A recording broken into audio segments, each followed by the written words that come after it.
Hi everyone, my name is Venesa. I am a cultural anthropologist and I have a super fancy job title, Human Experience Designer.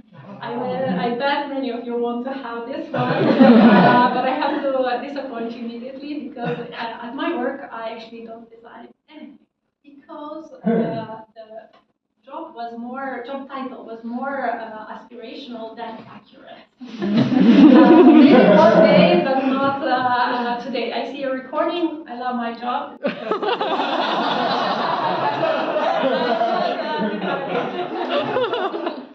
So as you can see, a mystery around my job title leads me to the topic that I really want to talk to you about tonight, which is how to ask magical questions, right? And I'm going to give you a formula by the end of this talk, but before I want to ask another really good question, which is why do people suck at asking questions? No, really, if you observe for a second, you will see that many people don't ask questions at all. Many ask bad questions, and then you have some people who are really brilliant at it. And there are anthropological, sociological reasons for it, but for the purpose of this short talk, I listed only three. The first one is social disability bias, or our fear of the judgment. We really want to avoid that.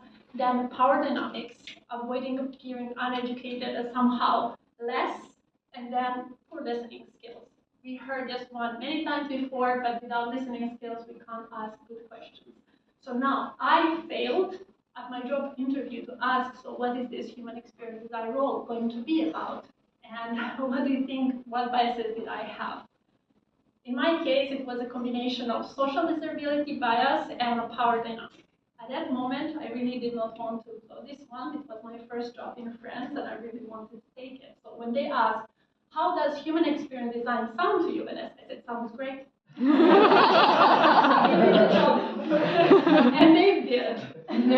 But at that moment, I really felt a little small, and all I wanted actually is to belong. And this is a part of the magical formula that I really want you to remember. We can't ask questions from the place of belonging. Because belonging, asking questions from that place, will help people avoid these biases and feel like they are co-creating, they are part of the process. Since many of us are creating people experiences, employee experiences, learning experience, helping people accomplish their dreams, we have to know how to ask questions from the place of belonging. So imagine that the person who asked me that question asked me instead something like, so Vanessa, as someone who recently changed a country, who speaks three languages on a daily basis, but only one is your native language, someone who is an anthropologist in this like pioneering space, how do you think you can contribute to the role of human experience design? Then I will have things to say and maybe co-create my role.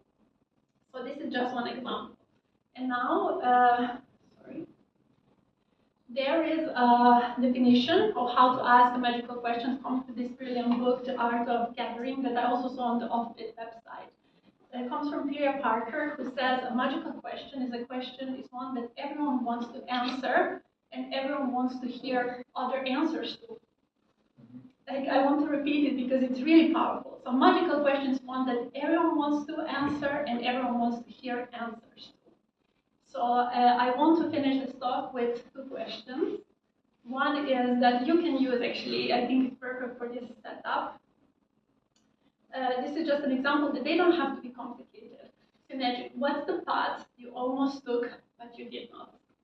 I am personally dying to hear everyone's answer to and that I would have also interesting one.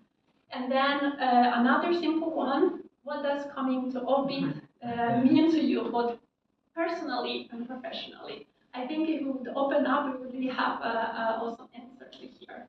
So that's all. Please practice asking questions from place of belonging and remember the magical formula because this is how we design people's experience. Thank you.